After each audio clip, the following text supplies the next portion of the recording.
वडोदरा के समाज sports complex पर लर्निंग ट्री स्कूल का एनुअल स्पोर्ट्स डे आयोजित हुआ था, जिसमें अतिथि विशेष के तौर पर डीएसओ दिनेश कदम मौजूद रहे थे। फिट इंडिया मूवमेंट के तहत वडोदरा के समाज स्पोर्ट्स कॉम्प्लेक्स पर फिजिकल इवोल्यूशन की ओर से लर्निंग ट्री स्कूल का एनुअल स्पोर्ट्स डे आयोजित करवाया गया था, जिसमें 110 जितने बच्चों ने शिरकत की थी।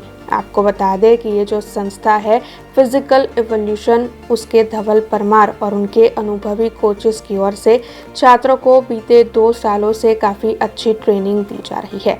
फिटनेस के बारे में लोगों में जागृति लाने के लिए ही उनकी ओर से ऐसे कार्यक्रम आयोजित करवाए जाते हैं। खासकर बच्चों में फिटनेस के प्रति जागरूकता लाना बेहद ज़रूरी है।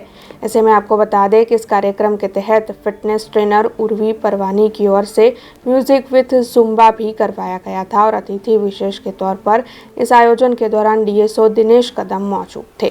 आज समाज स्पोर्ट्स कॉम्प्लेक्स खाते लर्निंग ट्री प्रीस्कूलનો એન્યુઅલ સ્પોર્ટ્સ ડે ઓર્ગેનાઇઝ કરવામાં આવ્યો છે। અમારી ટીમ અને અમારી કંપની ફિઝિકલ ઇવોલ્યુશને આ સ્પોર્ટ્સ ડે કન્ડક્ટ કર્યો છે।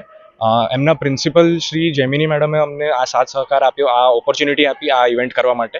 અને શ્રી દિનેશ કદમ સર, જે ડિસ્ટ્રિક્ટ સ્પોર્ટ્સ ઓફિસર છે, એ આવ્યા હતા એઝ અ ચીફ ગેસ્ટ અમારા ઇવેન્ટમાં।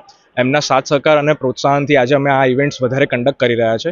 જ્યારે કે નવી એજ્યુકેશન પોલિસીમાં શ્રી મોદી સાહેબના નેતૃત્વ હેઠળ sports as a compulsory subject સ્કૂલ્સમાં ઇમ્પ્લિમેન્ટ કરવામાં આવ્યો છે, ત્યારે અમારી એક પહેલ છે કે સ્કૂલ્સમાં ફિઝિકલ એજ્યુકેશન પ્રી સ્કૂલ્સમાં એક as a compulsory subject utilise properly થઈ શકે, એના વિશે અમે લોકો આજે કોચિસને મોકલ્યા છે અલગ અલગ સ્કૂલ્સમાં।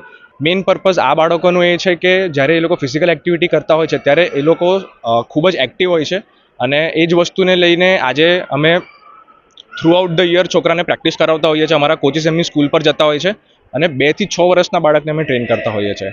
આજે 110 છોકરાઓ આ પ્રી સ્કૂલના ઇવેન્ટમાં આવ્યા છે, એમના પેરેન્ટ્સનો સાથ સહકાર આપ્યો છે, જે બદલ આજની તારીખમાં સ્પોર્ટ્સનું અવેરનેસ થઈ રહ્યું છે। અને ઓવરઓલ જતાં અમારો મેઇન એમ એ જ છે કે ઇન્ડિયાના બધા જ લોકો ફિઝિકલ એક્ટિવિટીને એમની પોતાની હેબિટ લઈને ચાલે, જેનાથી લઈને આગળ જતાં એક આપણું સ્વસ્થ ફ્યુચર બને ભારત વર્ષમાં અને આપણે પોતે પણ ફિઝિકલી ફિટ થઈએ। આજની તારીખમાં કોરોના કાળ પછી જ્યારે હાર્ટ એટેકના કેસીસ વધી રહ્યા છે, ત્યારે ફિઝિકલ એક્ટિવિટી જ એક એવો ઉપાય છે કે જે તમને ફિઝિકલી ફિટ કરી શકે છે અને એ એક તમારો કોઝ ઘટાડી શકે છે હાર્ટ એટેક્સ થવાનો।